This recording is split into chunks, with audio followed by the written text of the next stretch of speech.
ನಮಸ್ತೆ. ನಾನು ನಿಮ್ಮ ಕನ್ನಡಿಗ DVG ವಾಯ್ಸ್ ಜಿಲ್ಲಾ ವರದಿಗಾರ.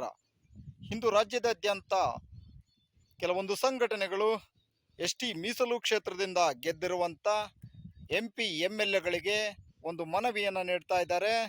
ಅದು ಏನಪ್ಪ ಅಂದರೆ, ಬಾನುವಳ್ಳಿ ವಿಚಾರವಾಗಿ ಹರಿಹರ ತಾಲೂಕು ರಾಜನಹಳ್ಳಿ ಪಕ್ಕದಲ್ಲಿರುವಂಥ ಬಾನುವಳ್ಳಿಯಲ್ಲಿ ಮದಕರಿ ನಾಯಕರ ಒಂದು ಮಹಾದ್ವಾರ ಹಾಗೂ ಆದಿಕವಿ ಮಹರ್ಷಿ ವಾಲ್ಮೀಕಿಯವರ ಒಂದು ಸರ್ಕಲ್ ಅನ್ನ ತೆರವುಗೊಳಿಸಿರುವ ಜಿಲ್ಲಾಡಳಿತ ತೆರವುಗೊಳಿಸಿತ್ತು. ದಾವಣಗೆರೆ ಜಿಲ್ಲಾಡಳಿತದ ವಿರುದ್ಧವಾಗಿ ಹಾಗೆ ನಾಯಕ ಸಮುದಾಯದ ಕೆಲವು ವ್ಯಕ್ತಿಗಳ ಮೇಲೆ ಏನು ದೂರು ದಾಖಲಾಗಿದ್ವು ಅವುಗಳನ್ನು ತೆರವುಗೊಳಿಸಿ ಅಂತ ಹೇಳಿಬಿಟ್ಟು ಮನವಿಯನ್ನ ಮಾಡ್ತಾ ಇದ್ದಾರೆ.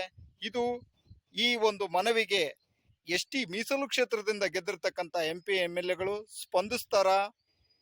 ಈ ಒಂದು ಮದಕರಿ ನಾಯಕರ ಮಹಾದ್ವಾರ ಪುನರಾರಂಭ ಆಗುತ್ತಾ ಎಂಬುದೇ ಒಂದು ರೋಚಕ ವಿಷಯ. ಇದನ್ನ ನೀವು ಕಾದು ನೋಡೋಣ, ಏನಾಗುತ್ತೆ ಎಂಬುದರ ಬಗ್ಗೆ ಮುನ್ನೋಟ.